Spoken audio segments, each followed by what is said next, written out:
learn some truth bombs, truth Moab. Mr. Truth Bomb. There you go. All right. So I think I've got it. I saw some of your threads. Did you, the one about 9/11? Yeah, that's crazy. That's totally crazy. It just kept going and going and going. I understand that. That was me with Waco. And I still keep finding stuff that connects. It's crazy. Yep. Hey, everybody. If thank you for being here. And if you don't mind, we are being super crazy shadow banned and attacked. So please like, repost,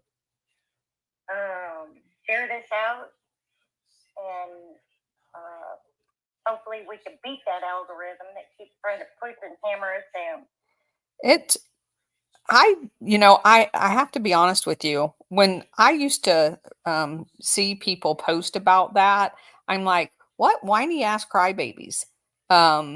Never realizing just how bad it is. Because someone posted a video this morning of them trying to find my stuff, and it's like they can't even see it. So, right. Yeah. I've done that too, where I'm videotaping, where I like a post that you made, and it will literally, in front of my eyes, unlike it. I'll repost it in front of my eyes, it will unrepost it. And yeah. I'm like, this is nuts. It's like somebody else has control on my computer. Yeah, that's pretty crazy. So I'm going to wait just a few minutes. Is Cousin It coming in? Oh, there she is. I'm gonna bring her up here. I'm here. Oh, yay! So, I'm gonna. What's going on with the scabs? I want to know what's going on with the scabs. Who's the scabs? The something about like stealing our work and posting it on other channels. So hopefully it was just a misunderstanding. But there's somebody that because I can't believe it was malicious, because they tagged me in it when they were advertising it on X. But someone has taken all of our spaces, and that we're posting, on my pinned post, and they are using the audio file and pasting a picture of Richard Cottrell's Gladio book over the top of it, which is very misleading, because my spaces do not all come from that book. So it's kind of false advertising, which is not good at all. So he needs to stop doing that with that picture on it, because most of my material does not come from that book. It comes from other authors who I give credit to when I'm actually talking during the spaces. So it's very misleading. But he is then taking those and posting them on his own Rumble channel, which we're moving all of our stuff over to Rumble as well. So that's not right. And I just asked him to stop doing it. I asked him to take the stuff off of his Rumble channel that is actually our stuff, and to not, no matter where he puts it, not put it with that cover on it, because it's not Richard Cottrell's work, and I don't want it to be implied that it is. So anyway, not good. And that always gets hinky, because and as most of you guys know that follow us frequently, we do go above and beyond to double check that everything is absolutely 100% factual, and that if there is a speculation, we earmark it and say, okay, this is not, necessarily something I can prove, but this sure looks like or seems like. And so for them to start, whenever anybody starts cabbaging on some of your work, it can unintentionally defame what you've worked so hard to do. Well, the fact that he's putting someone else's cover sheet as if it's a book review, and he actually calls it a book review on the label. It's not a book review of Richard Cottrell's book. That work is mine. I have taken multiple sources, which I tell you when I'm using them. I quote from them. I say the word quote when I'm quoting from them. So everything about it's misleading, and I just ask them to stop. So, and hopefully that'll work. Right. Hopefully. Otherwise, I'll have to report it on Rumble. And I just prefer not to have to do that. But I will. I don't have a problem doing that.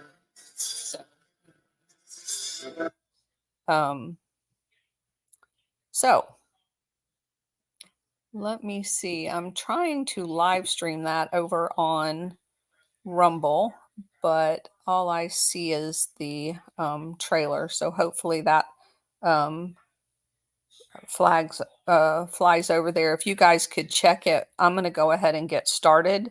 Yeah, there are Rumble's a few minutes behind, right? It's like a 15-second delay. Okay. Or something like that. All right. So hopefully that'll work out. All right. But just keep your eye on it and interrupt me if it doesn't.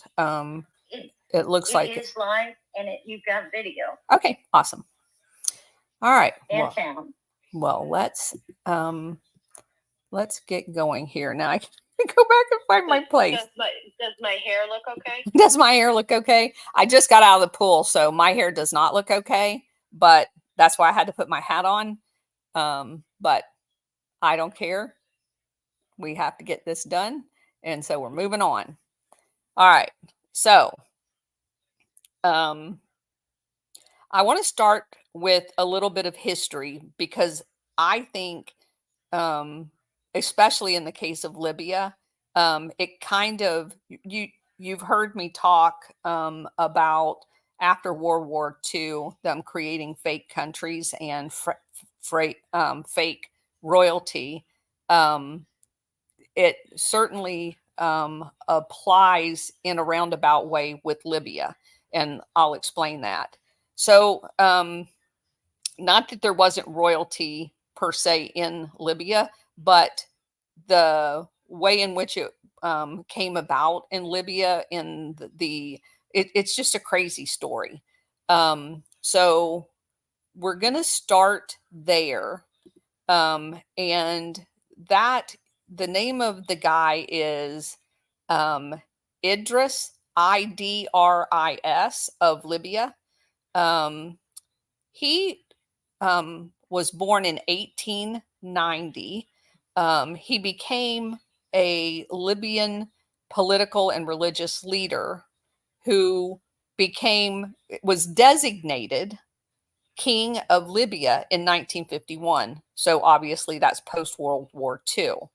And he basically was the king of Libya from 1951 until 1963. And in 63 is when they had their first coup. And we'll get to that in just a second. I did want to go over just a little bit about the history of Libya so that you can kind of get your head around what all this involves. So it was part of the Ottoman Empire. And after World War I, it basically, the governing bodies, if you will, recognized Italy as having jurisdiction, or basically, for lack of a better word, it's very simplistic, but probably too simplistic, but basically it became an Italian colony. And there was really three different pieces of Libya that acted very independently of each other. So following World War II, the UN called for Libya to basically be a free country. Oh, well, and let me back up just a second, because actually in between of Libya being under the protection or colonialization of Italy, it also spent some time under British and French. And from, not to step on anybody's toes here, but um, I my first exploration of history was that every French colony in Africa was messed up. And there's lots of reasons that is, but they basically left a disaster when they pulled out. I've come to appreciate that many of the British ones in Africa, Yemen being a good example of which the British had a significant presence in Yemen, and look at it today. Many of the British ones fell, not worldwide, but definitely in Africa, into that same pot. So Libya was double cursed because it was left under the stewardship of both the UK and France for a period of time. But basically, the UN, after World War II, because, like they're in charge now, they decided that it was going to be an independent country. And as a result of that, um, that's where the king came in, and he basically got crowned into being under in 1951 after World War II. So that kind of brought us up to there being a king there post World War II, which there was not one prior to World War II. So that's kind of what I'm talking about when I refer to fake kings. There's a lot of history about Libya. Obviously, too much to cover in just this one setting when we're trying to focus on Operation Gladio. But there's some dynamics that you need to understand. For example, the king, during his reign from 1951 until he was deposed, he was in charge of a very mixed population. There were Arabs, there were Berbers, there were Greek people, there were Turkish people, there was quite a few Italians, based on the fact that it had been ruled as an Italian colony for so long. There was Sephardic Jewish people there. So again, a very mixed population. They have some very challenging issues back then. They had a 40% infant mortality rate. As a matter of fact, the king did not have a single child live past infancy. And he had like 6 or 7 kids from like 5 different wives, but none of them lived. So infant mortality was a huge problem in Libya during those days. They had a 94% illiteracy rate. Only 1% of the Libyan land was farmable. There was another few single digit percentages that you could use as like grazing land. But I mean, it is a very challenging place to live. We'll just put it that way. And he basically tried to rule as not so much as a constitutional monarchy. His was more like a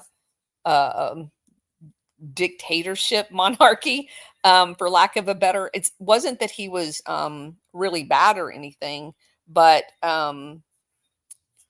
he He made some interesting choices in the late 1950s.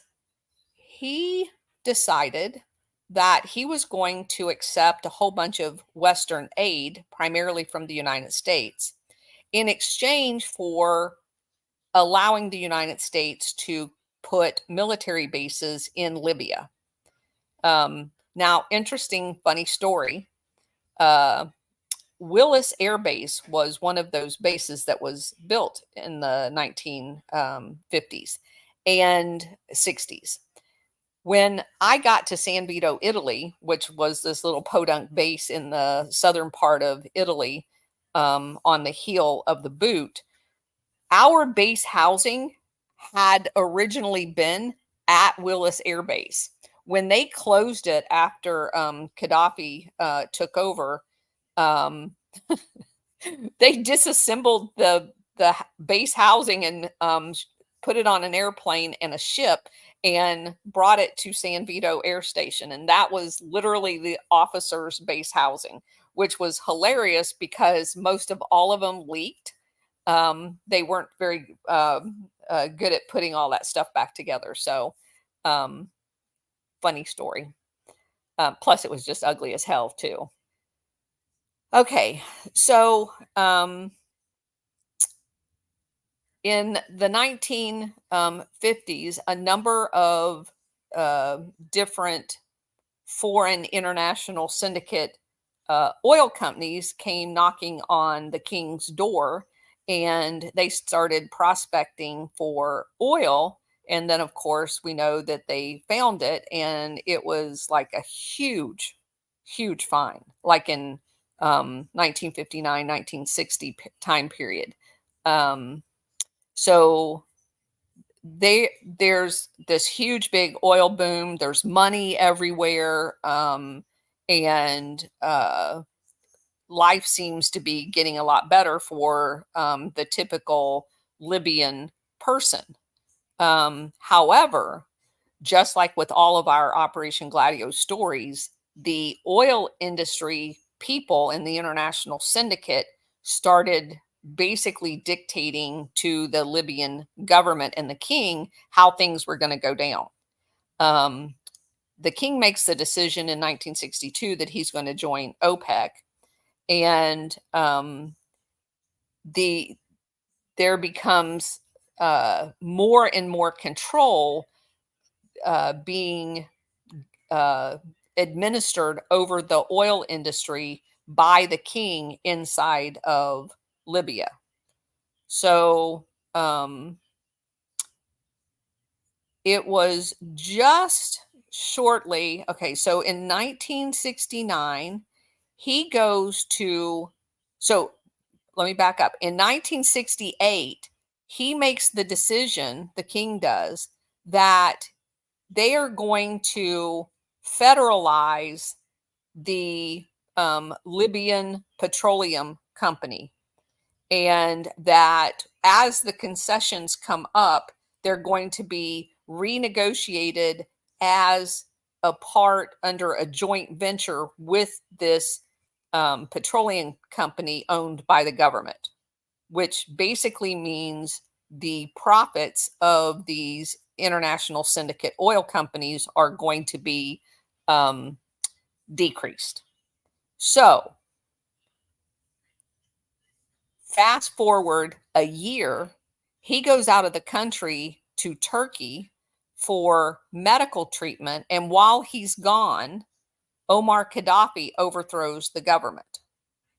Now, the king ends up in exile in Egypt. And depending on what account you read, the international syndicate and the CIA was intricately involved in this coup d'etat. There are some accounts that you read that says they were marginally involved, they kind of winked and nodded, and then other accounts that you read that basically says it was like a full-fledged partnership. So you can fall anywhere on that spectrum that you want. I'm not going to form an opinion because I don't have the sources that I have found do seem more credible on the side based on history and patterns that it was a full-fledged CIA coup for the international syndicate who did not want their contracts renegotiated. But unfortunately for them, they didn't get much better with Omar Gaddafi. I just think they thought they were going to get better. And that happened a couple of different times where they, I mean, it happened with Cuba, right? They trained and supported Raul and Castro and Che Guevara in the mountains. They funded them, they gave them arms, they did all of that stuff.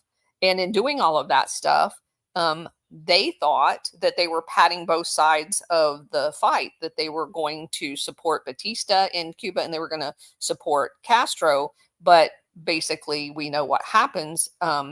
Castro tells them they're not bringing the mafia back in, and that they're going to respect the Cuban people. And the CIA or the international syndicate wasn't having that, nor any of the landed landowners like William Pauly that owned like the entire transportation system, his sugar plantation, and all that other stuff.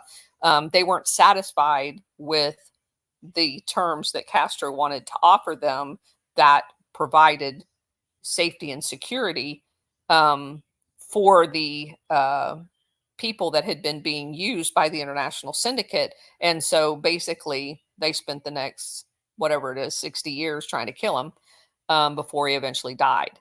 So it does appear that something very similar to that happened with Gaddafi, in that he very much was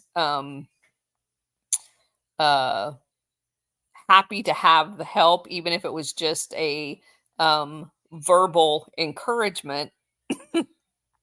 I just don't see any smoking guns. I couldn't find any transfer of arms. I couldn't find any transfers of money. And generally, those things are fairly, especially at this late date, because this was back in the, you know, 60s time frame. Usually at this late date, we would have some of that evidence.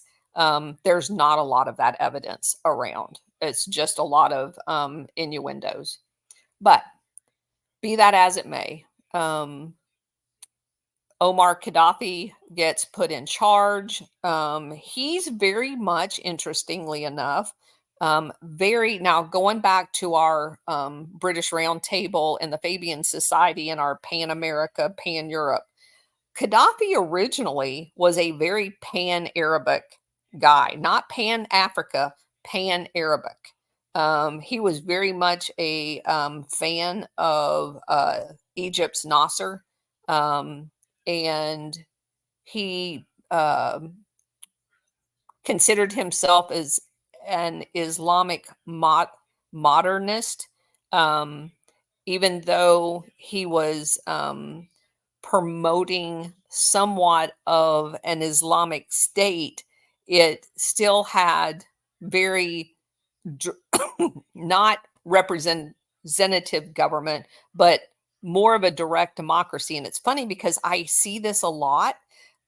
This is stuff that came up when we were studying Cuba and when we were studying Allende. There seems to have been during this time a large genre across the globe of people. And I want to explain what direct democracy means.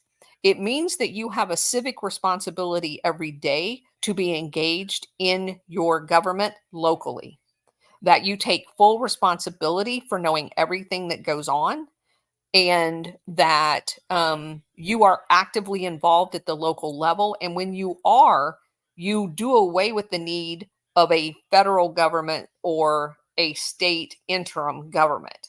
And I have come across that being a general philosophy of several of these people that in the early 70s, 80s timeframe had kind of taken a twist almost of like a socialist slash democratic baby.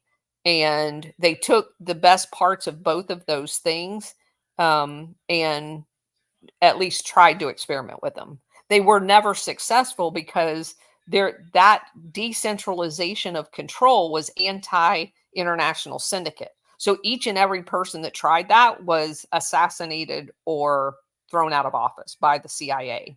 They can't have that type of a hybrid system working because they don't control it. But I found it interesting in doing a deep dive on Omar Gaddafi that he espoused some of those exact same tendencies, um, which again doesn't make him popular with the CIA or the syndicate. So you can talk about Libya without talking about two um, uh, airplane crashes. One is Pan Am Flight 103, and the other one was a UTA Flight 772. The 772 one, most people have not ever heard of. Um, it actually crashed near Niger, and there were lots of weird things about that particular crash. It had flown quite a ways before a bomb was detonated that had put in the forward cargo compartment. And let's see, the wife of the American ambassador to Chad was on that aircraft. Now, there was a whole lot of stuff going on in Chad at the time. And when you look at this particular ambassador, Robert Lee Pugh, Pugh, very interesting. He was appointed as the Chad ambassador by Reagan. He was also the ambassador to Mauritania, Mauritania.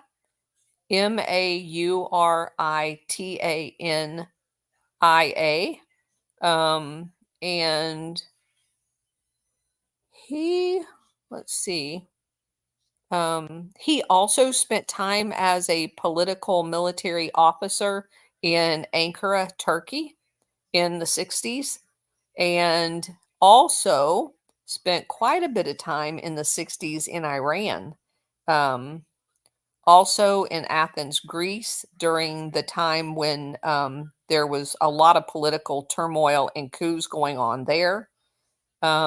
He was also the political advisor to Sink Navier, which is the senior Navy guy in London, which is a 3 or 4-star command. And he was there in the late 70s. So he basically served quite a bit. And he was, let's see, the Southern European affairs, which would have probably been down in Naples as well. He was at the embassy in Beirut, Lebanon in the early 80s. So a lot of hot spots, actually. His wife died in that plane crash. She was on that aircraft. So if that was a warning to him, possibly, I don't know. But there was some very weird, like when you look at the investigation, I read a couple of different accounts of it, and it has all the telltale signs of it being weird, where the crash site investigation and many of the other things that happened. Let's see if I could find that one article real quick. They eventually try people that they say was affiliated with with Libya. One of which was the brother-in-law of Omar Gaddafi, who was the deputy chief of his intelligence division in Astemcia, and of course they're all convicted. Um, but there does seem to be some differencing of opinion on how that happened. The other flight, Pan Am 103, we did quite a bit of looking into that one, and that one certainly was bullshit. There was so many things wrong with that one. And the people that they actually ended up accusing and convicting of that bombing, um, it appears that they had a drug run that was flown out of Libya through a European port city and then into New York. And there was certain ways that they flagged the case that had the drugs in it. And there was a procedure for passing off that case after they got through security that involved people that worked at the airports. And as a result of that, the one of the cases, there was like somebody knew about this whole thing happening, and they put a bomb in one of those cases instead of the drugs because there were people on that airplane that they basically wanted to take out. And I would encourage anybody that wants to look into that. They can certainly look into that. But I'm just throwing that out there that the whole thing was suspect. Both of those things. You can form your own opinion as it relates to those things, but it's very weird. As a result of that, oh, and there's also the discotheque Germany bombing. You're going where? Oh, okay. See you later. My husband's going to his car show. So there's also a German discotheque bombing that happened that was blamed on Libya. That if you go and do the research on that one, definitely an Operation Gladio that they pinned on Libya. And of course, they did the bombing where we went and just bombed the shit out of them, supposedly to get Gaddafi in 1986. And of course, we screwed that all up because not only did we not get him, but we basically injured his entire family and killed a bunch of civilians, all because they didn't do it. But that all happened right at the same time when Gaddafi originally started making rumblings of changing his pan-Arab stance to be a pan-African stance. And then in 1999, he gets even more vocal about it. And he becomes the chairperson of the African Union. And he actually starts putting things into but he had initially also wanted to nationalize the oil industry. And so as soon as he does that, all hell breaks loose and he gets attacked. And this is just such a typical story at this point that literally every country we go to, we see some similar story relating to this. So in 99, he drops completely his pan-Arabism and begins to adopt the pan-Africanism. And, then of course we get to 2011, the Arab Spring, and they're going to hunt him down. I did have some information about that I want to go over. There's a guy, and you're going to love this story. So this article is written in, of all places, a site that's called the World Socialist website. they cite a lot of mainstream media in this article. It was written in April 2011.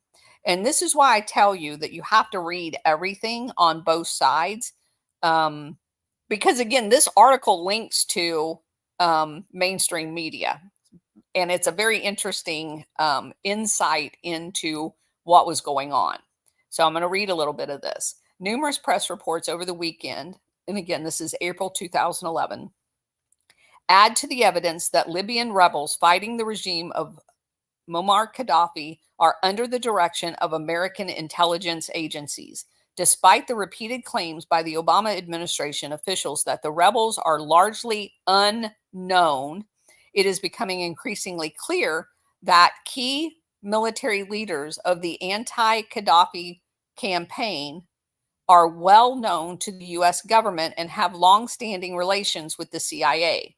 For better than 2 weeks, there has been a virtual ban, which is your number one clue, in the U.S. media on reporting the name of Khalifa Haftar. And I'm going to spell that for you. Khalifa is the first name. The second name is Haftar. The longtime CIA collaborator who was appointed chief rebel commander on March 17th, on the eve of the U.S. NATO bombing campaign against Libya. So let me get this straight. We, the CIA, the U.S., is funding the rebel commander, and there is a total blackout on mainstream media, not because they don't know it, but because they won't tell us about it. Only the regional McClatchy newspaper chain reported Haftar's appointment. The ABC News ran a brief interview with him on March 27th, which would have been 2011. Which would have been 10 days after the designation. Otherwise, there's complete silence. This de facto censorship abruptly ended on April 1st, when a right-wing U.S. think tank called the Jamestown Foundation published a lengthy study of Haftar's background and record, which was cited extensively in a further Reuters news service, and then more widely in the U.S. and British media. Jamestown Foundation report declared, quote, today as Colonel Haftar's finally returns to the battlefield of North Africa with the objective of toppling Gaddafi, his former co-conspirator from the Libyan 1969 coup. He may stand as the best liaison for the U.S. and allied NATO forces in dealing with the Libya's unruly rebels. Now, let me just stop right there. This guy is a longtime known CIA affiliate. And by inference, he also was fighting alongside Gaddafi to depose the king's forces while he was out of the country.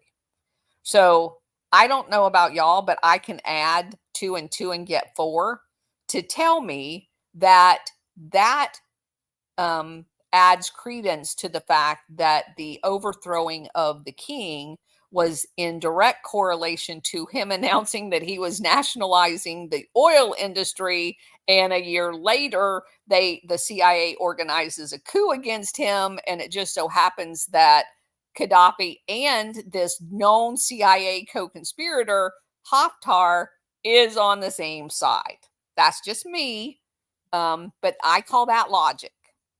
So, Jamestown study noted Haftar's role in organizing the Libyan National Army. So that's the acronym is LNA, Libyan National Army, which he founded on June 21st, 1988. 1988. So there's been a Libyan National Army, not the official National Army, since 1988, with strong backing from the CIA. That's really weird. But the weirdest part is that there is mention in the Jamestown study that in a 1991 interview with Haftar, he is quoted as saying this, quote, conducted in a LNA camp in rural Virginia. So he's telling the interviewer that they brought him, that they being the CIA, picked him up out of Libya and brought him to Virginia to train him to be a rebel against the Libyan government. Where have we heard that before? I don't know. School of Americas, Fort Benning, that explosive bomb training place in Texas. We've heard that repeatedly. That's just crazy. Yeah, just bring those terrorists here to the United States and train them. So not only did the CIA sponsor and fund the LNA, it engineered the entry of LNA officers and men into the United States to an established training camp. Reuters added, using a variant spelling of the name, that it was, quote, repeatedly asked for an interview with, and his name is misspelled, Haftar, but he would not immediately respond, unquote. The news service added the CIA declined to comment on its relationship with the military leader.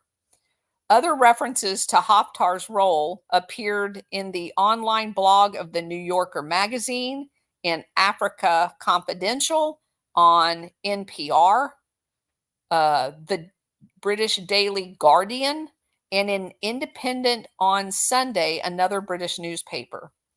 The Independent column headlined, quote, the shady men backed by the West to displace Gaddafi, unquote, described the Libyan rebel commander as follows, quote, the careers of several make them sound like characters out of more sinister Graham Greene novels. They include men such as Colonel Khalifa Haftar, former commander of the Libyan army in Chad, who was captured and changed sides in 1988, setting up the anti-Gaddafi Libyan National Army, reportedly with CIA and Saudi backing. For the last 20 years, he's been living quietly in Virginia before returning to Benghazi to lead the fight against Gaddafi. Wow. Wow. That's a lot of crap. Finally, the Washington Post Sunday edition carried several references to Haftar, including a front page article profiling the divisions within the rebel military leadership. Khalifa Haftar, a former army colonel who recently returned to Libya after living for many years in Falls Church, was initially hailed by the Transitional National Council as a leader who could help discipline the new army and train its largely volunteer ranks. The same reporter says she quoted the rebel military spokesman giving conflicting accounts, one saying Haftar had been removed from command, the other saying he remained in control of the military. When asked to explain the conflict in light of its earlier announcement of Haftar's appointment, said, quote, this is the position of the council today. The situation is fluid. The political viewpoints change frequently, unquote. Gotta love that. The Washington Post longtime reporter on intelligence activities, Walter Pincus, himself a former CIA informer in the National Student Association, describes Haftar as a former Libyan army colonel who for years commanded the Libyan National Army, an anti-Gaddafi group. The The article said Haftar had established the LNA allegedly with backing from the CIA and Saudi elements. Quote, in 1996, he was reported to have been behind an alleged uprising in eastern Libya, but by that time, he was already settled with his family and Falls Church. So basically, what this is saying is the CIA had basically corrupted this guy way back in the 1980s, got him to commit treason and establish militant. Is anybody there? Militant I don't know who that was. I think we got it fixed. Okay. So they had established militant forces. The CIA had established militant forces inside of Libya against Libyan's government. And at some point trained the guy in Virginia. He goes back to Libya and creates all kinds of havoc. Then they extract him back to the United States to live here until they need him again in the 2010-2011 timeframe. They insert him back into Libya to overthrow the government.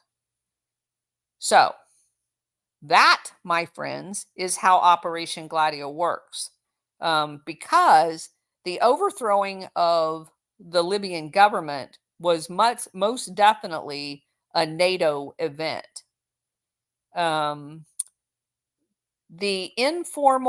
This article goes on, the informal blackout of Haftar's identity and CIA connections still continues in the American television networks and in the pages of the New York Times, a newspaper that openly admits its subservience to the U.S. military intel apparatus. But the significance of the weekend press reports is unmistakable.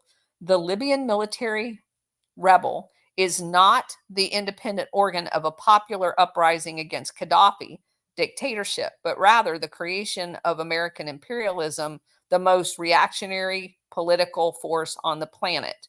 The dubious character of the Libyan rebels was further underscored in a remarkable profile published Saturday by the Wall Street Journal of 3 Libyans who had fought with Osama bin Laden in Afghanistan and were now playing major roles in the rebel military effort. 2 of the 3 had been in U.S. custody as alleged al-Qaeda operatives, and one even spent 6 years in Guantanamo Bay before being turned over to the Gaddafi regime in 2007. The 3 men are Abdel Abkin al-Hasdassi, described as an influential Islamic preacher and high school teacher who spent 5 years at a training camp in Afghanistan and now oversees the recruitment, training, and deployment of the rebel fighters in Libya, working alongside the CIA's designated guy.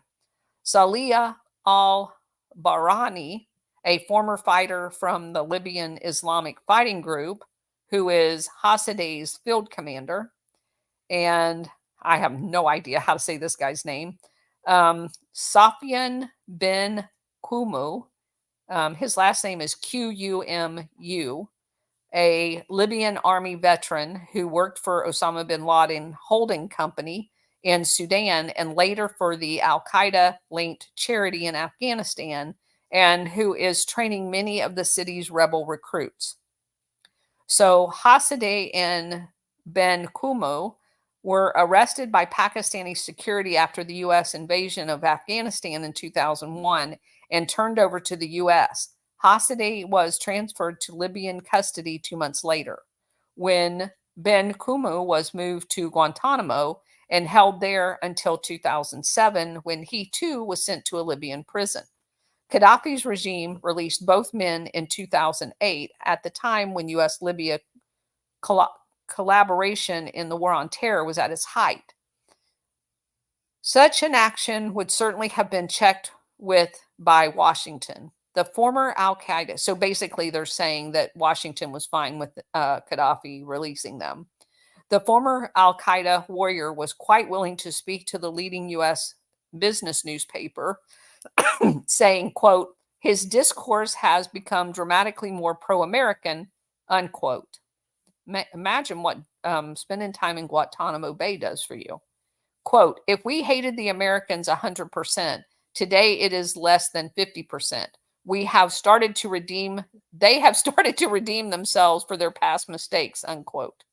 Whether these individuals are Al Qaeda operatives who, quote unquote, turned by American captors or simply were always in bed with them, but their role in the Libyan opposition further undermines the longstanding propaganda that the U.S. government has basically been after Al Qaeda all of this time.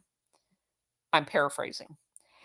For a decade, the U.S. government under Bush and now Obama has used the terrorist actions of Al Qaeda and its alleged supporters as a pretext for military intervention all over the Muslim world, when in fact they seem to be on the same side, because they are. There has long been reason to doubt this, quote, war on terror narrative, not the least of which is that Al Qaeda was effectively created by the CIA through its activities in recruiting and mobilizing radical Islamists to go to Afghanistan in the 1980s to join the Mujahideen guerrillas fighting the Soviets there.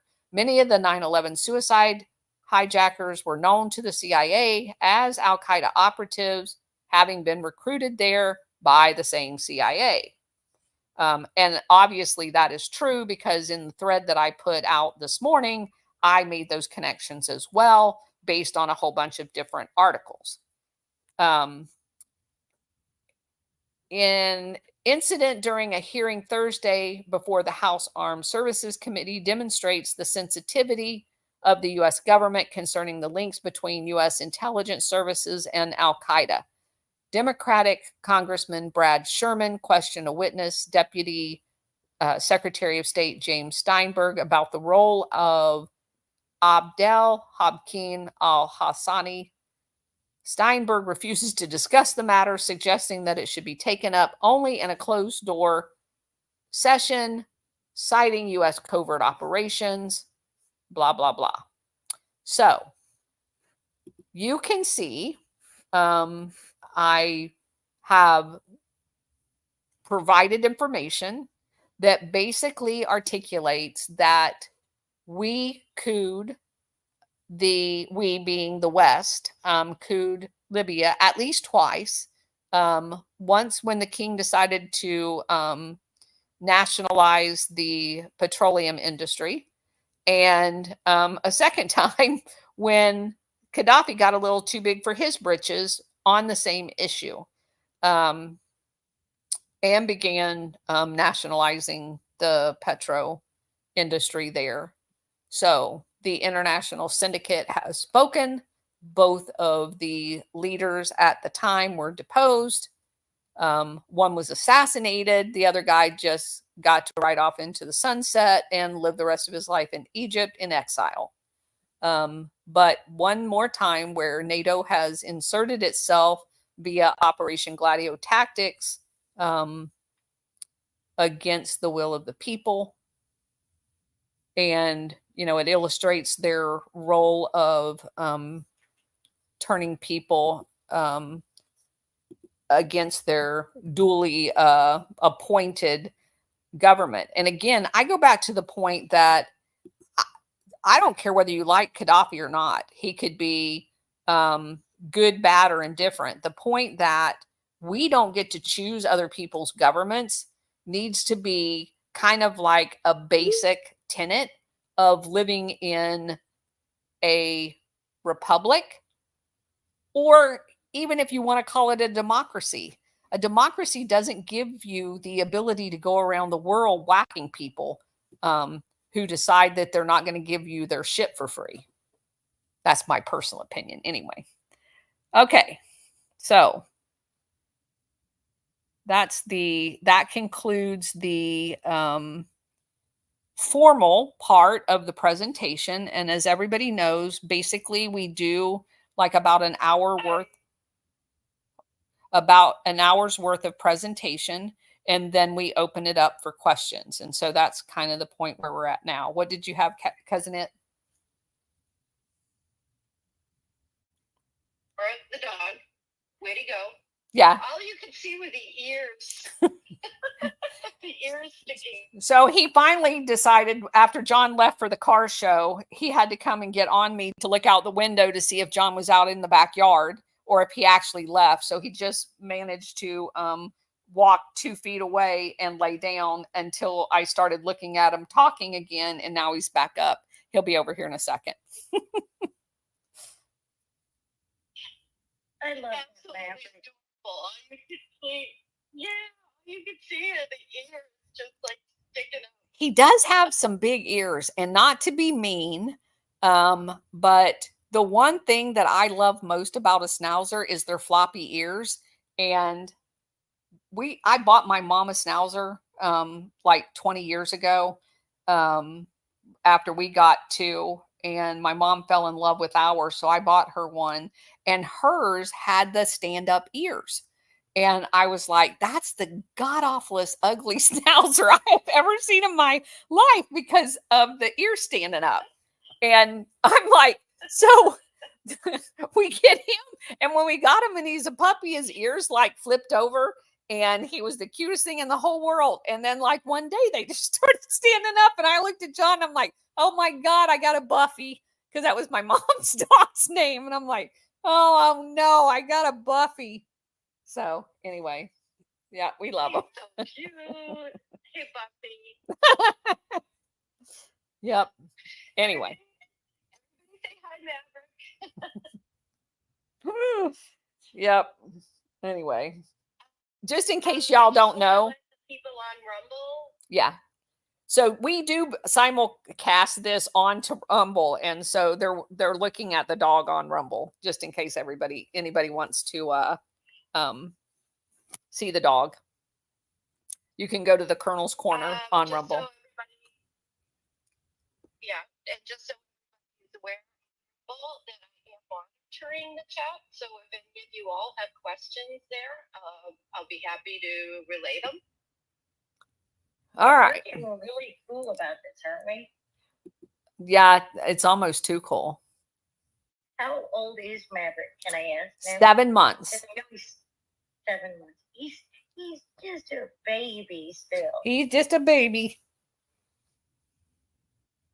Yep. Anyway. Hey, Miles, you got a question? Thanks, guys.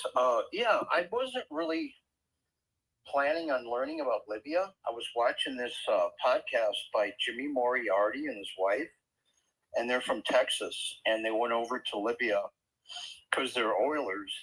They'd come up with a process to extract oil, and they got kidnapped. Now, Colonel, I don't know what group kidnapped them, but they soon learned that there was 3 major tribes in Libya that had lots of power. And they may be connected to this army that you're talking about. And so as far as I know, they're the only people that actually got rescued. And I don't know if they paid a ransom, whatever, but they got out of there. They got them out of there. But they liked them so much, they kept giving them intel about what was happening in Libya.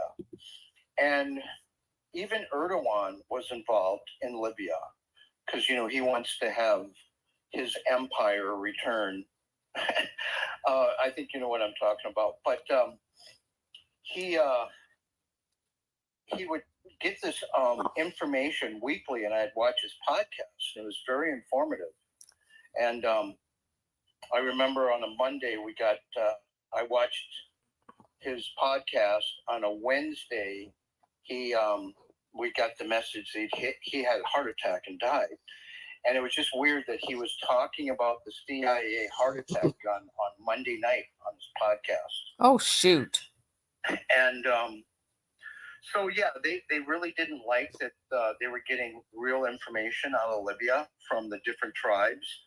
But it was interesting how much power they had because they kept baiting this army to come in to the city and actually get into a battle, and they wouldn't. They just would retreat into the desert and just try to influence politics from there. they were smart enough not to get into like a fight.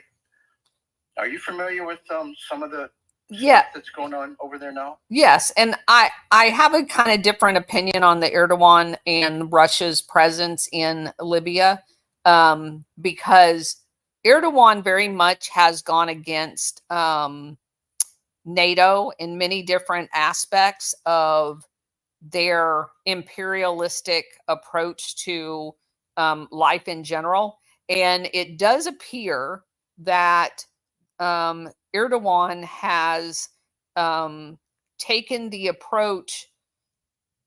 Gosh, I'm trying to think of an analogy, but he's basically taking on almost a Che Guevara aspect, where Che Guevara throughout South America, Latin America in general, kept showing up everywhere the CIA did to overthrow the duly elected government, to fight back against the CIA.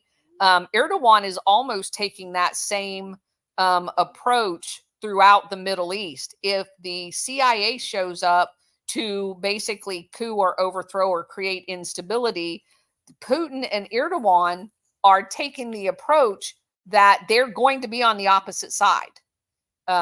So I don't necessarily think that's a bad thing in general, because it does appear that someone is standing up to the bullies on the block. Well, let me give you my perspective on what you just said. I think the tribal leaders just didn't want any outside interference in their affairs. So you're right, but they already have that in the form of an illegitimate seditionist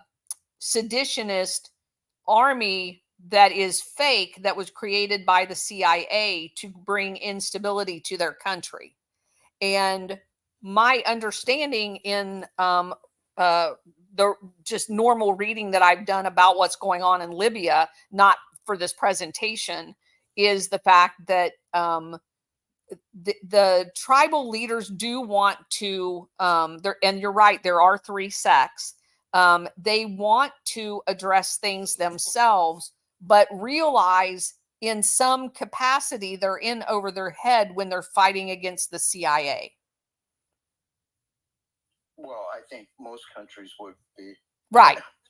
Right. So I agree with everything you're saying, that they do want to solve it on their own, but they are somewhat open to Erdogan being another Muslim, with the backing of Russia trying to help them offset the creep of the CIA. If that makes sense. Go ahead, Jeff.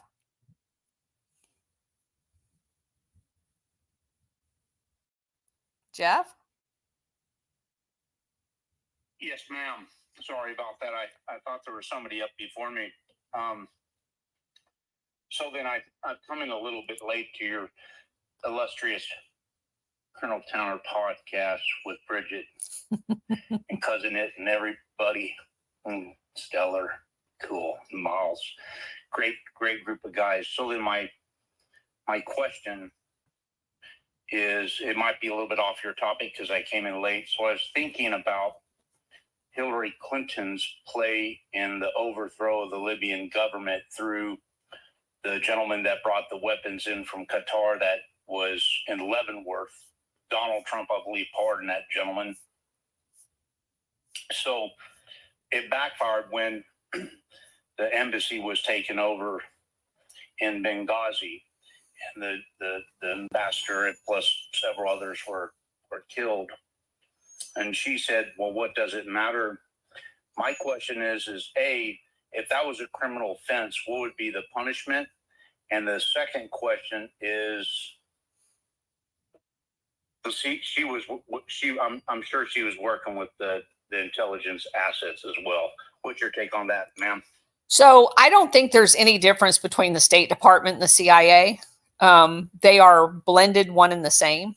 So it goes without saying that as the Secretary of State, she was basically in bed with what the CIA was doing.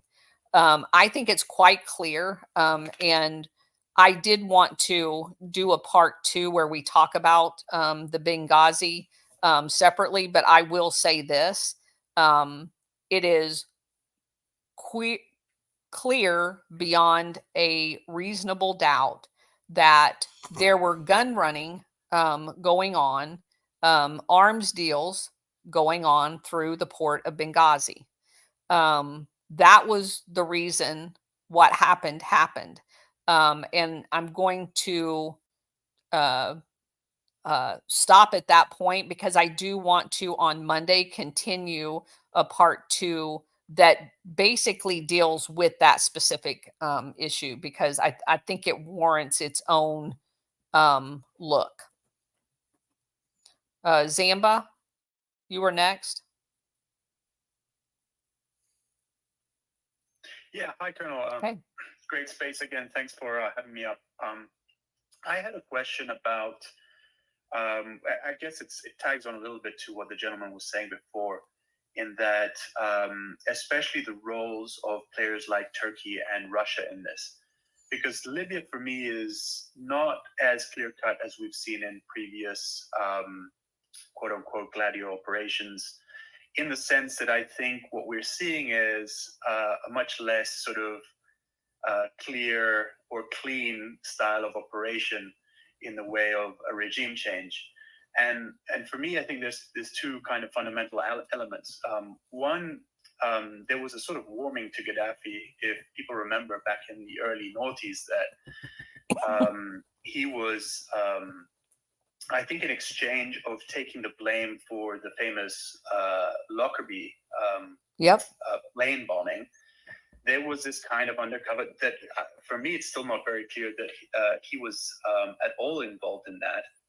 And I think that really does have a lot of Gladio fingerprints all over it.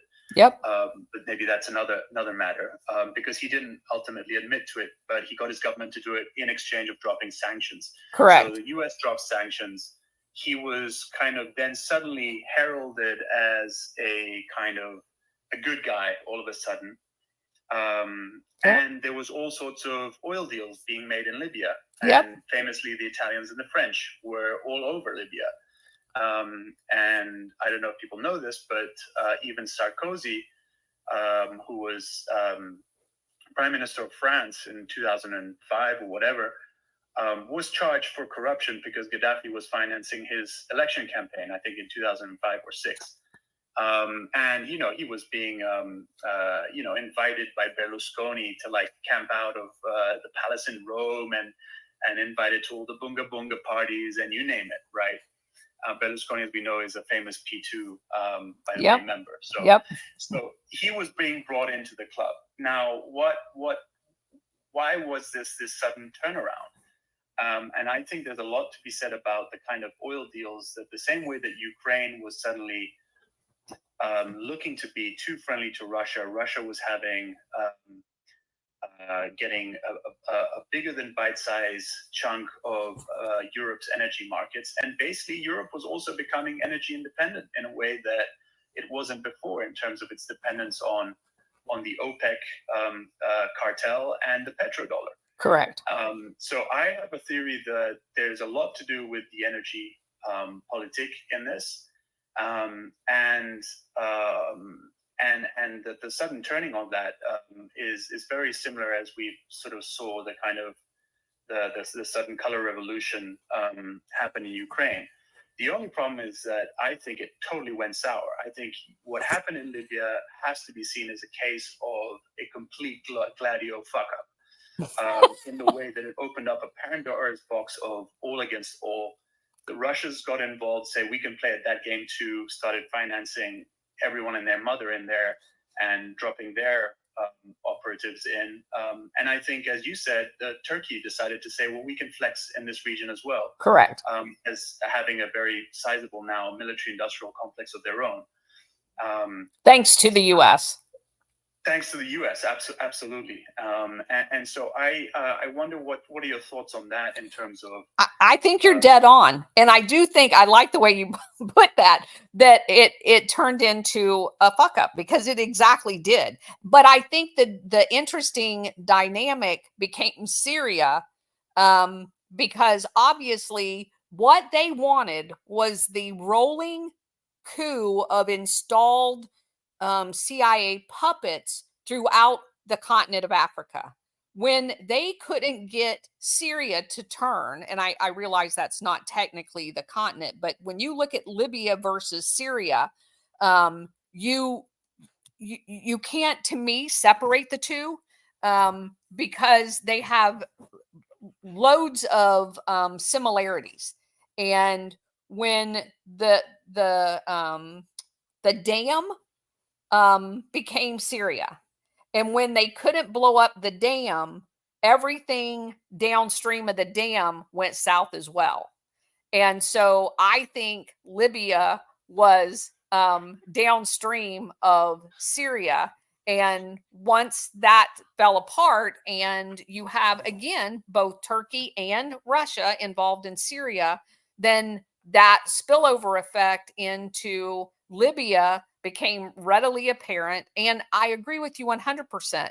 The regime change back in the from the king to Omar Gaddafi happened within a year of him saying that all of the concessions for oil were going to be renegotiated with a national entity that he had just created, which meant more profit sharing away from the international syndicate and into the hands of the Libyan people. That was a non-starter for them. And then oil issue number 2 was when Gaddafi said basically the same thing, and then he had to go. Because you're absolutely right. There was a warming up period of where the West, they couldn't say enough things about Gaddafi. That was good. And they had just spent all of the 80s accusing him of blowing people up in Germany, which he had nothing to do with. I don't believe they had anything to do with 103 either. But I do believe that they used that. Both of those were clearly Gladio events. So they do Gladio events in your name. They blame you with the propaganda media, all controlled by the CIA. So the entire world thinks you're guilty. Then they can use that as leverage to make you do what they want you to do. And they will control you if you allow that to happen. So, Zamba, you are dead on everything. Bridget? Yes. Now, the question I had for you is, okay, looking at Libya today and looking at their government today, it appears to be they have done the same thing. And, I guess it's recognizing the patterns of an installed government. Again, it looks like back in, if I'm reading this right, in 2021, an election was scheduled and it collapsed amid disputes over eligibility of the main candidates. Anyway, and then the UN came in. Now this just sounds so familiar, and set up a council. Anybody noticing anything similar here? Haiti. Yeah. And let's see, Mufti came to power when the government of national unity under Prime Minister and I'm sure I'm going to mess this up, Al-Dabai, was installed through UN-backed process in 2021, but the parliament no longer recognizes its legitimacy, and he has vowed not to cede power to a new government without national elections. He's stalling for time. Just kind of sounds like exactly what happened in Haiti. We're just, in Haiti, they're about 3 years ahead of them. Is that what you're pretty well? Yeah. Okay, that's it just, even in this particular case, it says just recently the leaders agreed to form another new unified government, and they met in Cairo, which, why would they be meeting in a different country Well, to that's negotiate details? well, that's not that big of a deal. A lot of times they will go to a neutral site to do that. Oh, okay. Yeah, I mean, we had the Dayton Accords to resolve the breakup of Yugoslavia. I mean, they do that a lot. Right. I guess nowadays it's like once those flags start going up, it's hard not to see them with their hand in everything. Oh, yeah, I mean, I'm not discounting that, but I'm just saying that one particular point, the fact that they went to a different country to try to come to a resolution, that's not uncommon. That's why they have like the Paris Accords, all of these different, like they came to San Francisco to do the signing of the peace treaty and for Japan in World War II. That's kind of a common thing. The rest of the stuff's not common, just that part. Anymore, it seems like, they use the exact, I guess, because it's worked every time. They use the same pattern because it has worked. But once we start noticing these patterns, It doesn't work anymore. right, because then we can stop them before they ever get there. I don't even know if we can stop them, but we definitely don't have to allow it to be 10 years before we figured out they lied to us. Yeah, that's fact. Yeah. Well, and we can call it out before it happens too. Which we've done a couple of times. But even as it's happening, just like Cousin It and Bridget and I were discussing, as some of the other recent coups have happened in Africa, you immediately, the Slovakia one, the crocus shootings, you can see them in real time now because we've got the patterns. Yep, and they're still doing it in Georgia right now. Yep. They have elections again in October, and they are actively trying to overthrow the democratically elected government in Georgia. So, and Georgia knows it. I do have a question, or a comment on the question/comment from Donnie Vision on Rumble. And so, in a weird way, Libya and Afghanistan are connected. In a weird way. Yeah. Well, keep in mind that Afghanistan was the incubator for the Mujahideen and Al Qaeda. Afghanistan provided a baby terrorist farm for us. And those terrorists have all grown up and have been used extensively throughout the world, not just in the Middle East, throughout the world. They came here on 9/11. They have been used throughout the world, just like the Cuban exiles that were incubated in Miami, trained in Miami, were deployed throughout the world. Just like the Colombian 20,000 mercenaries, they're like baby farms. They are going around creating baby terrorist mercenaries all over the world in these war zones. They are using the exposure to recruit and then turn these people loose on unsuspecting people.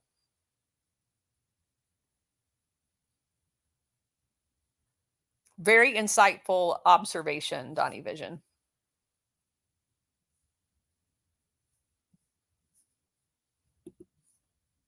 So all you guys watching over there on Rumble, you need to give us a thumbs up I'm not seeing, I see a lot of you over there. Thank you for being there. And I love the watching the chat over there. So Also, one of the other bizarre, I know you're going to find it hard to believe, Libya's parliament approved an $18.3 billion additional budget just in 2 days ago. So without an actual elected president, they're spending the tax money as quickly as they can get it. go ahead, Stellar. Getting themselves in debt. Well, I want Stellar to address that, Bridget, because Stellar's our money person.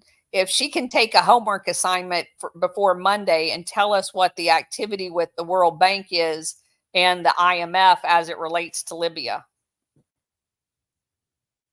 I will definitely go more into that, and I'll have my notes for you guys.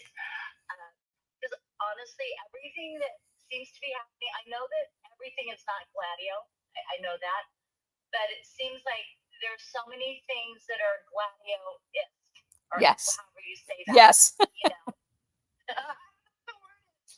I guess we're gonna be Gladio-ish. Yeah. Gladio-ish. ISH. Yeah. That's the perfect word. Thank you. Yeah. Shades of Gladio. Oh my gosh, yeah. Many shades and many layers of Gladio because, like you were just saying, with Libya and Afghanistan and, there's just so many ties that overlap. And the common denominator, even if it is not a Gladio thing, the common denominator is enslavement and to keep on with whatever they're keeping on with, their evil things and stuff like that. And yeah. But Libya wanted to go on gold-backed currencies. They did not want to be on the banking system. I do know that. And there was lots of stuff that was, a lot of shenanigans that were done under, and you can see shifting going on. So I'll try and pull up during that time. I'll see if I can find ledgers and stuff like that on, like through Bitcoin and stuff like that. Because it seems like a lot of times whenever these things start happening, it seems like, either things are acquired or they're selling it to fund their shady operations. So when we come back on Monday, we're going to talk about the WWF activity there, any UNESCO sites that they have, and the gold-back initiatives of Gaddafi, because you're absolutely right. He wanted an African currency so that they could break the ties of colonialism once and for all. And that they would be able to capture all of their own resources, their gold, their diamonds, the uranium, everything for the profit of Africa in general. And I think that was the final straw in why he had to go. Miles, go ahead. Yeah, a couple of things. Are you going to do a Libya part 2? Yes, I am on Monday. Okay. And then another thing, your operation Gladio is kind of catching steam here, and more people are asking about it in spaces. Where's a good place to direct them to get 101 to get started?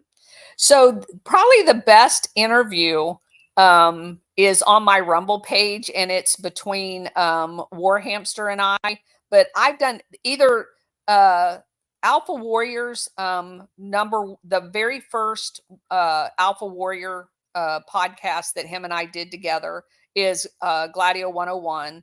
We have a Gladio 101. I do have an article of Gladio 101 on my Substack. It's called The Primer. It's under Badlands Media, but I'm the writer. And there are several. It's also pinned right under your profile, a list of all the Gladio spaces that you did and the Threadreader app. Yeah, the link to your the very first one on that pinned was the initial 101 before we launched into the different but you're absolutely right. I don't know if you guys realize that many of you sent it to me, so I know most of you do realize that we made the Y files not we, they never mentioned us, of course, but Operation Gladio, they did a podcast for 45 minutes of what it is, and the historical nature of it. It was a very good job for 45 minutes, because there's so much more, obviously, to it than 45 minutes. The only thing that I would have changed is to end with the understanding that it didn't ever go away, because you almost get the impression that it's a historical part, or operation, and not an ongoing one. That would be my only critique of the entire thing. Otherwise, he did an excellent job. Colonel, one more thing. The WWF, since I know somebody that actually worked in the wrestling arena, we pulled up T-shirts when they were saying, get the F out, the WWF, get the F out. And I'm going to send you some of the templates of those T-shirts. I would love to have get the F out of Africa and have the WWF get the F out of Africa. You know, I saw there's still advertising on Facebook for donations to the WWF. And they showed this video of these poachers killing the poor elephants. And we know that they did that. Yes, they did. Absolutely. And you would have to actually have, you know how they used to do the T-shirts for a concert where they'd list all the places? We'd have to have get the F out of Africa and all the different countries listed. Well, how about we just do the continents? There you go. I like that idea, though. I need to have a merchandiser person. I'm looking for volunteers. Huh? What'd you say, Cousin It? That it was certainly save time to just put the continent. Can you hear me? Yeah, I can. Yeah. Yeah. Yeah, I definitely would save the space on the T-shirt. She's rugged, Colonel. Go ahead, Jeff. You're banding a little bit by Cousin It. Go ahead, Jeff. Yes. So then I did have an old school question. Was it Saddam Hussein and Muammar Gaddafi that tried to assassinate George H.W. Bush as well? I don't know about that. Yeah. Who torpedoed or missiled Gaddafi's house in response? I think it was H.W., correct? No, hold on. It doesn't matter. It's been so long ago. No, it should. I think it was Reagan that when we dropped the I don't know. I think you're right, 100%. So I think he was getting back at them for something. He had tried to pull a plot, and he was blamed for a lot. It was the disco. It was the Berlin disco is when we did the bombing run out of England. Yeah, that was the retaliation for, because two Army guys were killed in that bombing. But if you go back and look at the Operation Gladio overview of that actual bombing and how it happened, there was some radical elements in Germany at the time that were all part of their Gladio thing, and that all fell right in line with that. So copy that. Yep. You hit the nail 100% on the head on Muammar Gaddafi being assassinated. That was exactly perfect. I couldn't have said it. There's no way I could have said it as good as you, Colonel, but that was 100%. Thank you. Thanks. Zama, go ahead. Yeah, I just wanted to quickly riff on someone mentioned before, the enslavement and how that's kind of an element of Gladio operations. If there's one sort of, I think, important detail to remember of the total shit show and blowback that's happened because of Libya, is one of the worst cases now of actual human slavery, open slave markets, human trafficking, and unchecked immigration that's happening because of the overthrow of Gaddafi and what happened. And I can't take that to be a direct sort of consequential sort of determined effect. That I think that's just really part of the total vacuum of power that again shit show created. And yeah, maybe just on a human element, I mean, what's happening there in terms of the sort of slave markets that go on and the human trafficking and the total disaster that's happening on that front is something just to bear in mind in terms of the human sacrifice of what's going on there. So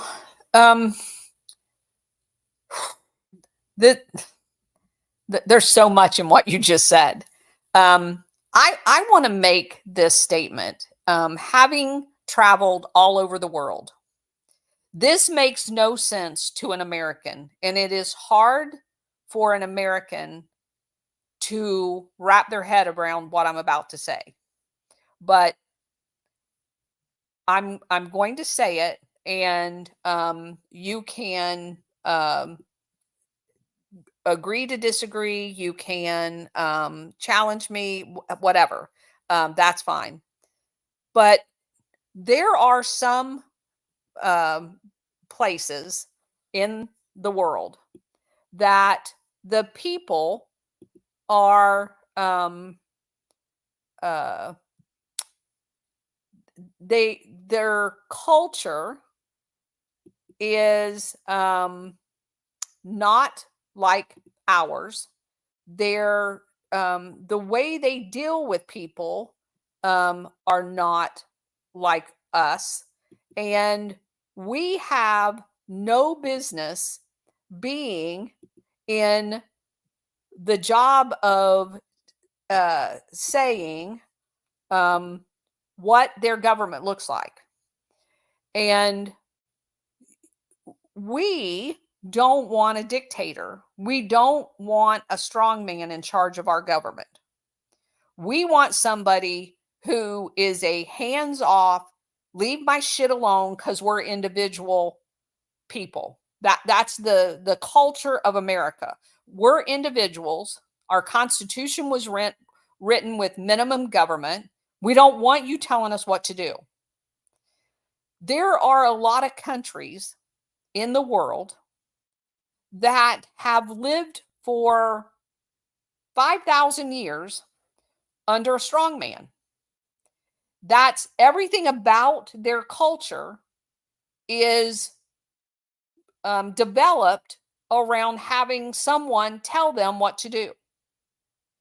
And Zama just pointed out, when there is no transitional plan, which we are not responsible for making, by the way, it is not our job to tell Libya or Cuba or Chile or anybody else what kind of government they have.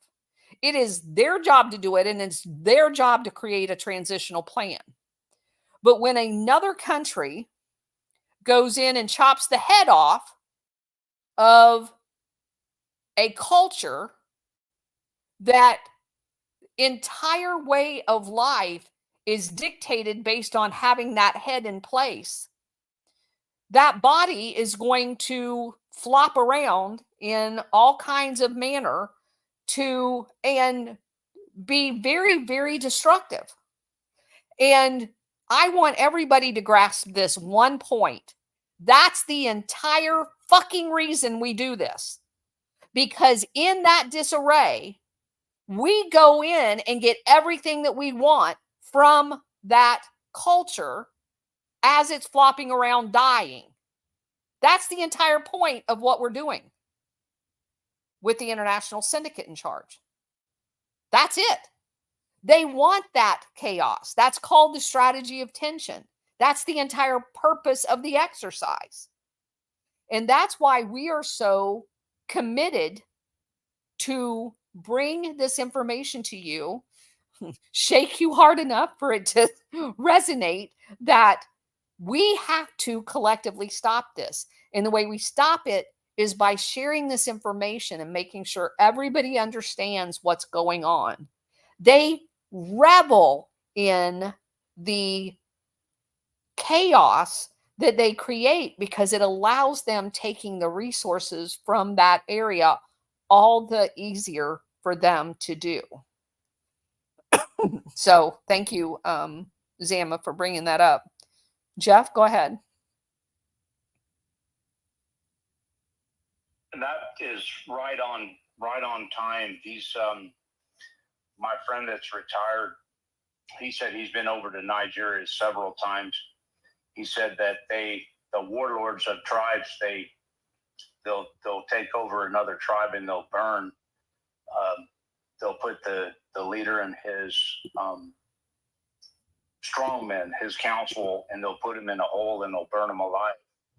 He said that he's been called in to deal with the prime minister of Nigeria on pirates to get rid of those guys, and that to get that one warlord. He said he'll never forget it.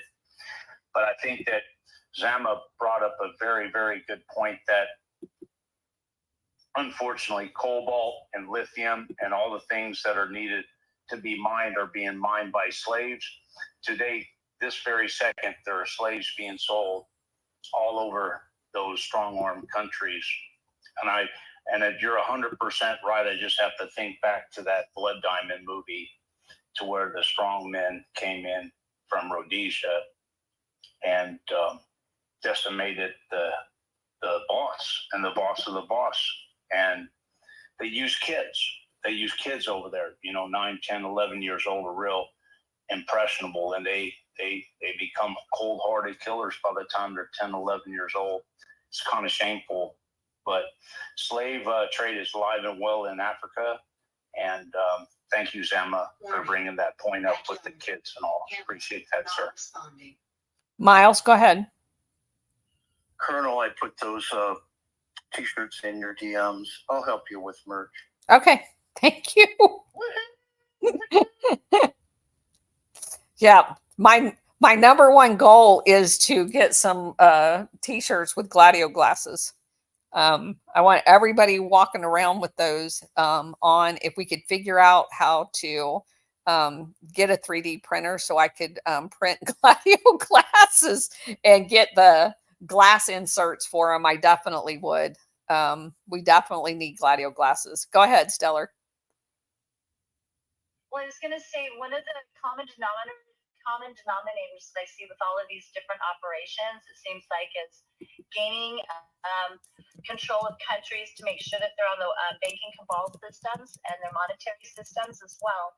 It's not control in any of these countries that want to stand up for, I've always thought that, the Western banking cabal system are their ways of holding us, bondage within our slavery. And so with these different countries, whether it's North Korea or, Libya or some of these some of these other countries, Russia, all these different places are the enemy to the Western cabal system, that they want to have their quote unquote independence and be sovereign citizens and keeping their resources and borders all, within themselves without, and that's what I see happening all over the place. It's more of the domination, control of these Satanists. I'll just leave it at that.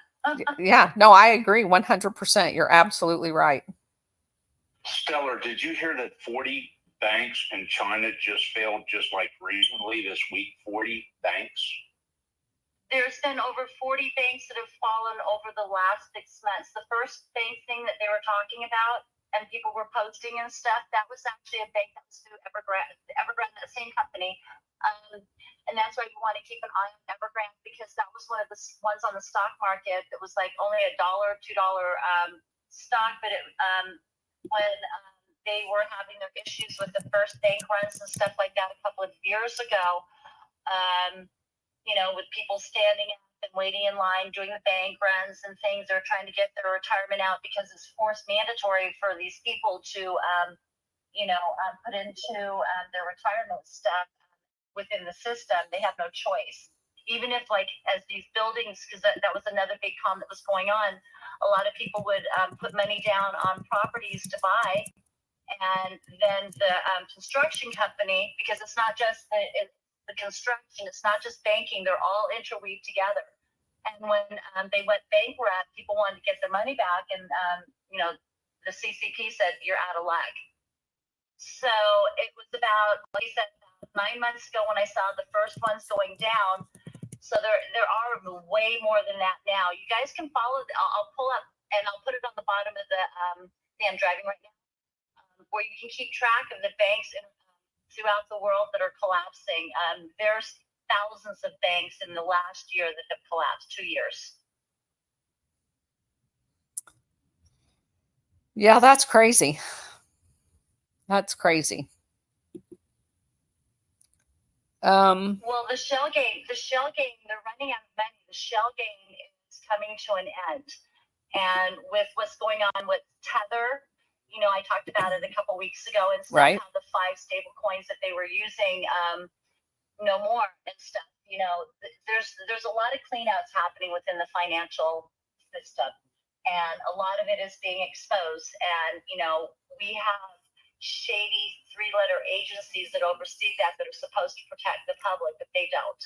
So a lot of these different things are being exposed, and because everything is intertwined internationally as well, Evergrande is a stock that people should be watching to keep an eye on it, just because that they own so much, or they did at one time own so much in the United States, with their either shell companies or direct companies that were right underneath them, and the banking and all that other stuff. So that's something to keep an eye on. But that, again, they have so many different ways to steal money and fleece the public, fleece the fleece the system. So yeah, Evergrande is a huge, big company. It did file bankruptcy. I think some of their subsidiary companies, when they went and did theirs, there's, I think, 30 to 300 other companies that were underneath them that folded as well, that were construction subcontractors and stuff like that in China. Yeah, that's crazy.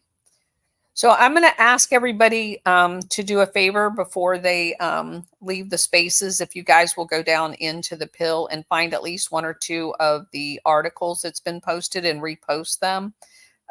We're trying to break this stranglehold that they have on our account on the algorithm. And it appears that once you break it, it stays gone for about a week. But it's really hard to break it. And the only way you do it is like a mass amount of people reposting the stuff. We've been able to, if you look on, I don't know if everybody else can see the analytics, but we've been able to bust it like 3 times. But eventually it starts like making it go to farther down, farther down, farther down. And then it'll level off and it'll stay the same for like 3 or 4 days, like almost the exact same number for 3 or 4 days. And then I'll say something and it like goes crazy again because you guys all go repost a bunch of stuff. So we're going to just have to keep on it, because it does seem that every time we bust it, a whole bunch of followers come because they see the information for the first time. We start appearing because the algorithm gets broke. We start appearing on people's feeds again. So it just incrementally grows by you guys doing that. So I hate to keep bringing it up, but I'm passionate about getting this information out, and I appreciate all of you guys' help in doing that. What you got, Jeff? So then everybody should repost this space when they first get in here. If you love this space, please repost it. And then also follow the people that are up in the podcast and the speakers that are talking. If you like what they have to say, follow them. And if they like what you say, they'll follow back. And the people that are down in the listener section, we could always use extra people up top that have a question. We're here. And or something else I missed, Colonel. I'll have to think about it. That's fine. That's fine. Yep. Benjamin, did you? I was going to say, even if you guys do a repost, like you retweet or repost the space or the stuff that Cousin It and Colonel Towner and Bridget have, even if you just put emojis on it, do the boom emojis, do 100%, because that does make a difference. If you have a friend that's interested in this stuff, tag your friend in it, because in that way it also opens it up to have other people look at it too. Oh, yes, I remember now, Colonel. I truly believe that everybody, and everybody that's listening, they can just pull a pen out and a paper pad and start writing things down and learn something. The people that are here and the people that are there, I truly believe that everybody listens to us, and because it's open mic for the computer hackers, right? So I was talking to Mike Benz on Sunday evening when he was in London, and I actually forget what the whole chat was about, but it was high end cyber intelligence. And I asked him, I said, have you heard anything from Julian Assange? And he said that he didn't hear anything. And I forget, somebody else from England posted in and made a very, very, very good comment, because we know that he was not charged officially with anything, and they were holding him without bail, which is illegal in America and England. That's illegal. And I swear, on Monday morning, I got up and they freed him. And I don't know if it's just a weird coincidence, but we were discussing it on Sunday evening, and on that Monday morning they freed him. It was kind of strange, just weird. So yeah, just spread this around because people are listening. And I'll end. Thank you, Colonel. Sure. Go ahead, Bridget. I was just gonna, he was talking about writing notes. That's how this whole thing started. I kept on taking notes as the Colonel was going through books and making links to this, that, and the other thing. And then the next thing you know, the notes, the way my brain works, if I write it down, I will remember it. If I listen to it, I will remember it a little bit. But if I write it down, I will not forget it. And then I kept on making links and kept on posting links. And the next thing you know, we were collaborating about, well, wasn't he involved in this? And wasn't he involved in that? And boy, I tell you what, it makes a difference. And, it refines your vision to see through the lies that they are telling us, and keeps you from being an emotional punching bag as they try and hype things up in the news. And then you can pretty easily start poking logical holes in arguments, Yeah, that is exactly how it started. We had originally a little bigger group, but I started doing book reviews and posts on True Social about information that I found astonishing. And like-minded people started interacting with those posts. And Bridget and Cousin It are all that's left. We wore the rest of them out or pissed them off. These are. I have a tendency to piss people off. Yeah. So I'm going to go with the latter. Yeah, these are the hardcore people that can hang during the tough and good of this journey through rediscovering what our real history is. So it definitely is not for the weak of heart. Yeah, and you've spoken about this a couple of times. I think the hardest thing for most all of us is the corruption of the religious aspect of all of this. And, it's been the Islam, it's been Judaism, it's been Christianity. All of them have been corrupted.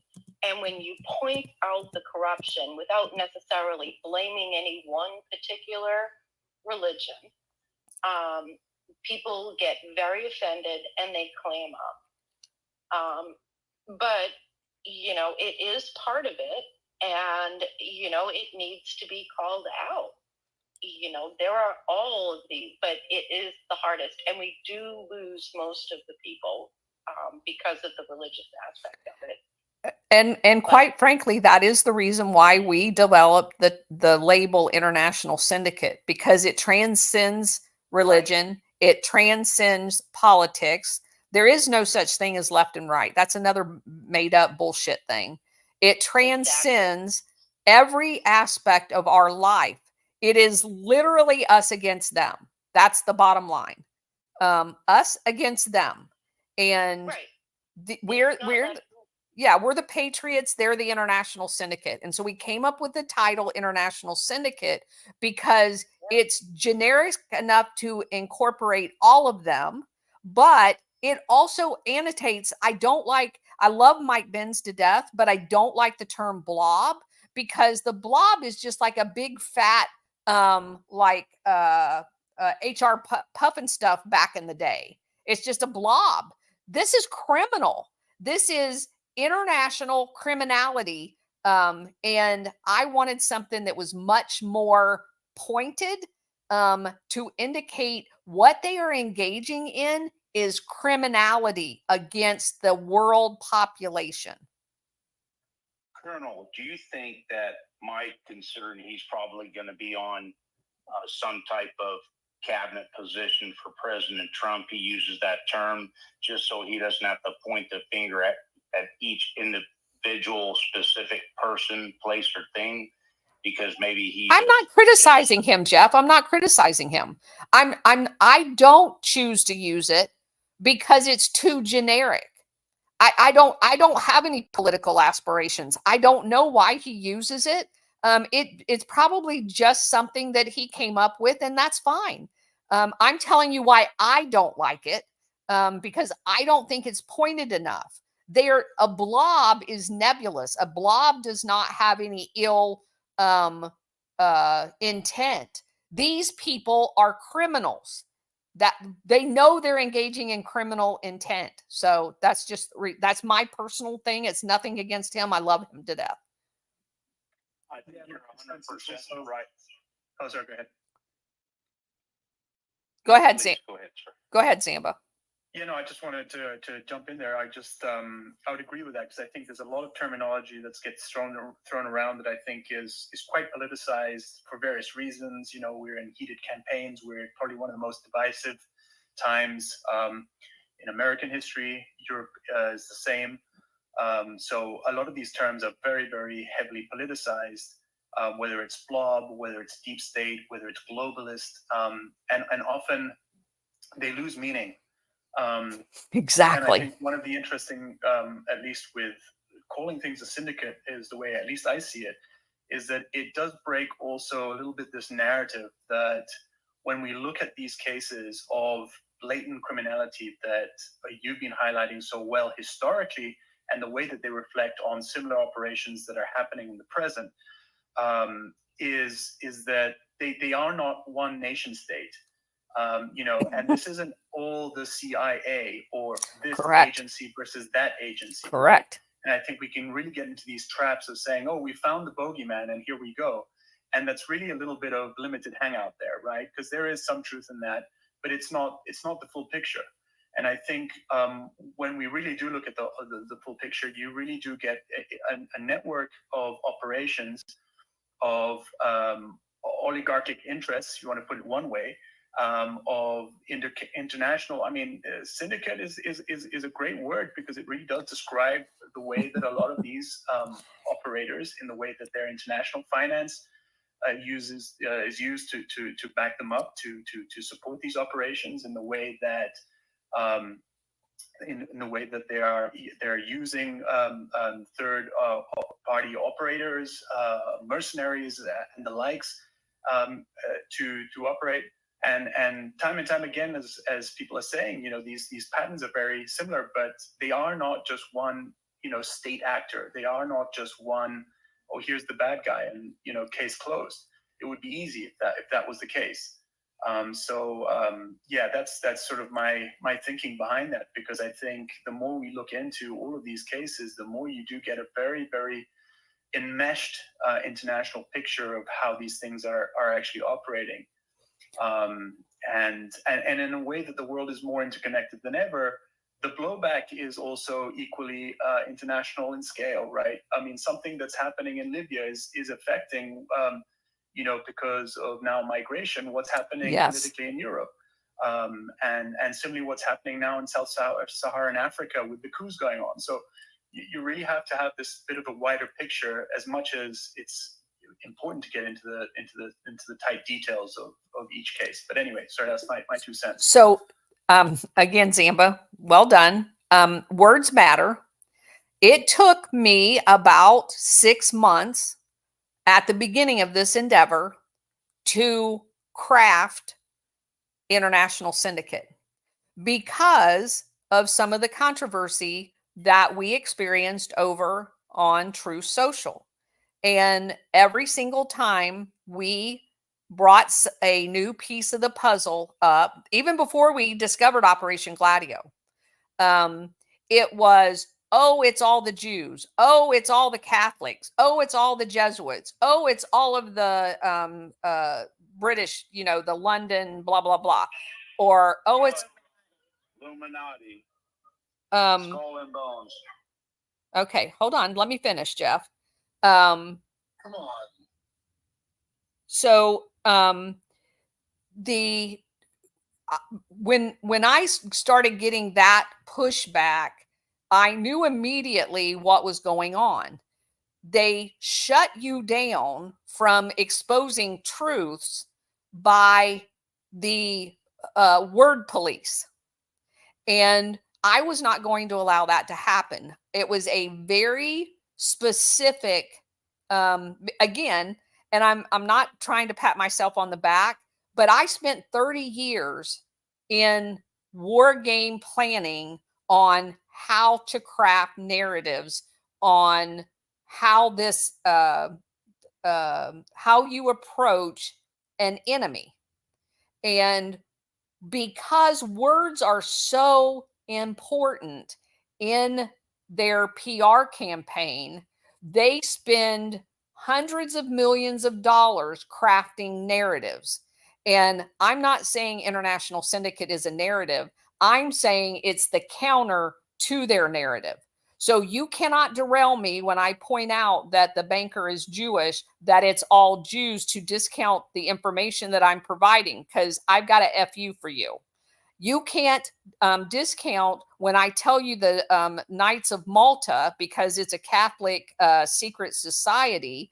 Oh, it's all the Jesuits. I got a FU for you too, because it's not any one of those. It's all of those. And you're either a criminal or you're a patriot, and you can take your left and right, your R's and D's and all that other crap, and stick them where the sun don't shine. Go ahead, Benjamin. Love all that. Just to highlight, the degree of which words matter, and the degree of which things aren't always obvious, the significance of something. Like, go back to around 2020 when Joe Biden got on national TV when the whole COVID pandemic was going on, and he got on national TV and he told the vaccinated that the unvaccinated were killing them. He was being specific in who he was targeting. And if everybody remembers correctly, there's a lot of people still scared about COVID, but back in 2020, it was just out of this world. There was videos all over the web of people getting into fights and attacking people because of people getting into arguments about masks. Somebody wants you to wear a mask, and now they're fighting over a Walmart. They were being specific in who they were targeting. That's why Colonel has to say International Syndicate, because they'll twist things upside down and turn things upside down, because this is all angles. And what they do is that they know how to create an enemy. They know how to argument or combat different arguments. They've got think tanks for think tanks in all of this. And the fact that they're squirming the way they are, and trying to silence what the Colonel and these wonderful ladies are putting out, shows you that they're over the target. That's why, like, when Colonel she's one of the few people that every post she puts out, I see on my feed. I see on my timeline. I want to be able to see everything that she posts out. And a lot of times I'll see her making comments on somebody else's post. And that's what brings me into the overall main post of what she was commenting on. That's why all these little things that are put into the pill down below, I like them and I retweet all of them out. Because something like that, it's not an exact thing. My timeline doesn't hit the same as yours, and it doesn't come in the same order. Colonel posted something 5 hours ago, and I'm seeing something on my timeline now that she posted a day ago. It's all. That's why you got to retweet all these things, because it drives it up to where they'll eventually see it. Because a lot of people are out there just skimming through different comments and posts, and then they stumble onto something. That's why it's so important, because like Colonel was saying earlier, there'll be times where they'll start getting a lot of new followers, and that's what we need. We need more people to be aware, because awareness, just that word right there, is so significant in all of this. Go back to 2020, when Trump was saying the election was stolen. How many people heard that and was like, ain't no way. And then now you're looking at it now, and it's like, holy cow, that was there the whole time. So yeah, that the way this all is, it's out of this world.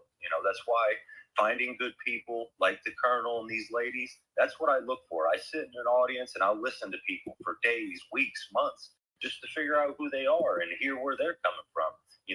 It's the ability to watch somebody when they don't know that you're looking. Like, take DC, take all these politicians and all these bad actors. They know we're watching them now. Now they're tiptoeing around. And I'll land there. Oh, one last thing. Went to court today, and we adopted the 2 little ones officially. Oh, congratulations, Benjamin. Yay! Congratulations. Congrats, brother. That's so awesome. One judge, and it was a big old thing. We had like 30 people there. We had CPS there. A lot of people involved, and that's something that I'm big about. So my grandmother is Native. She's Native American. All men, that's father to a child. All women, that's mother. It wasn't Pam, it wasn't Miss Stewart, that's mom, that's dad. That's how you raise children, a village. That's awesome. Congratulations. I know that is my hairdresser is a foster parent, and she goes through hell sometimes with these kids, and has went down the adoption route. So God bless you. So awesome. Benjamin, just so you know, everybody is saying congratulations on Rumble as well. Oh, thank you, everybody. It's like this. My mom, she was in the foster care system. She was raped, 20, 30 times by foster fathers, all kinds of different people. So, when we talk about words are important, and identifying something for what it is, you'll hear a lot of times men this and men that, men this. And it's like, you got to be specific, because I'm a man. Not every guy out here in this world is a man. That's why we had words like man. That's why we have words like gentleman. That's why we have words like animal. Because there's a lot of guys out here that are animals. I've seen plenty of them. We have a lot of people that are still children, even in 20s, 30s. It just is what it is. You are what you are based on your environment and the way you see the world. So You're better than just a man. You're a father. we're right at we're actually over the 2-hour mark, so we're going to bring this to a close. But I do have to share this just because I love the nature of what we talk about is so heavy most of the time. I do like to add a little levity, and my husband is good for always good for levity. We have a running joke in our house where he likes to watch the ticker. He usually does it with no sound. The business, either Fox Business or CNBC, because of the ticker. He does day trading stuff. And so we generally have that on one of the televisions in the house somewhere during the day. And if the volume's down low, my joke or my kind of input, because I don't follow any of that crap, not that I don't understand it, I just don't, it drives me nuts because I think it's all fake. So anyway, I have noticed, because I have my master's degree is in business, and I love the marketing aspect of it. So those were my favorite classes. And so I pay attention to commercials from a marketing perspective. And you can get trends of what they're pushing. It's all propaganda. So what are they trying to culturally push on us? And of course, we all can tell the generic aspects of commercials. But one of the themes that have been for the last several years, the most predominant one is dumb white males. So when you talk about men, Benjamin, my brain goes immediately to the counter narrative of strong men are a detriment to where they want to take us and put us on a cattle train and control us, because they can't do that without subjugating strong men. And every single commercial that is on nowadays is a dumb white male. It doesn't matter who else is in the commercial, whether it's a kid, whether it's a woman, whether it's other men, there's going to be a dumb white male in the commercial. And so I'll just be passing through the room and there'll be one of those commercials on, and I'll look over at my husband, dumb white male, because it's just so apparent at this point. Go ahead, Cousin It. Well, now you know why I don't turn the TV on. I have one. It hasn't been on in 3 years, maybe. But before we go, a couple of questions as to what time we are going to pick from now on. And also, Froggy, you need to tell people about your spaces tonight, please. Oh, sure. Since Marie didn't share it and I'm doing the space for her, I'll be happy to let people know. I had to tag her in it. It is going to be at 4 o'clock West Coast time, 7 o'clock East Coast time. It should be a great space. Marie is brilliant. And she's done a lot of research on it. She's been so focused on doing her threads that she can't take the time to just share her space. So if everybody could share it, I don't post my spaces in other people's spaces, but it should be really good. No, absolutely. Go ahead and do that. It's a continuation of her uranium space that she did. And I do want to say, you can't watch any TV, any sitcom where there is a strong white male. You can't even have a sitcom where they're the same colored couple. I hate the term race. We're the human race. We're all equal. But yeah, the propaganda is that the white male is the dumb male. When stupidity comes in every shape and color and size, regardless of where you come from. So I am posting this, so if you can hold it open for just for a second. Yeah, I absolutely will. Post that in there. And please, everybody, I agree with Frogger. Absolutely.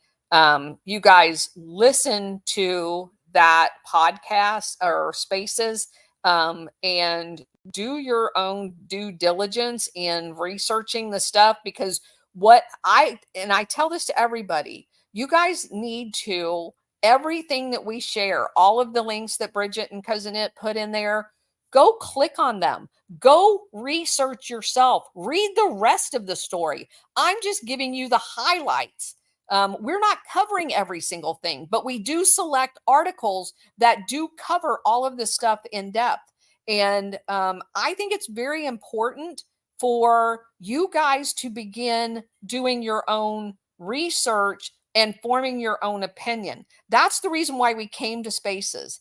We're not saying that we have all of the answers.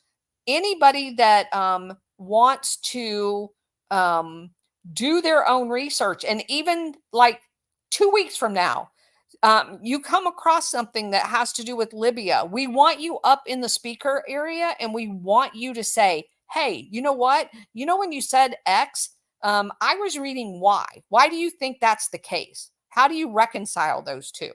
That's the whole reason we brought this presentation to Spaces and not just on Rumble, because I want that interaction. I want people to be able to share because we have people from all over the world on Spaces. And I want everybody to be able to share that.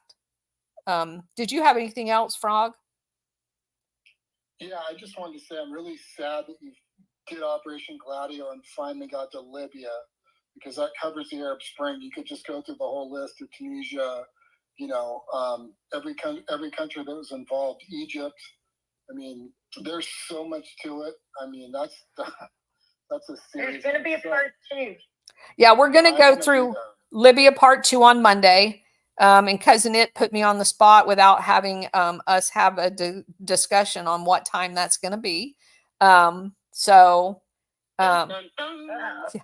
That's me. I'm ready to go. I am ready to go. I'm telling you right All now. right. Do that Libya space. I got so much sauce. I've done an Arab Spring space. Let's go. And I also apologize for not being there. I've just been really busy today. I finally told my employee, I'm out. Peace. You got it. I'm done. So. All right. So let's say noon on Monday. We're going to go back to noon and make it a little easier for the deconflicting of other people's spaces. And we'll go from there. Go ahead, Benjamin.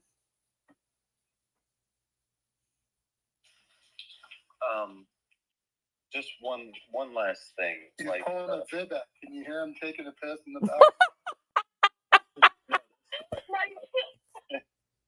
don't judge Bacon. me. Don't judge me. Love it. No, Strong stream, Benjamin. Strong stream.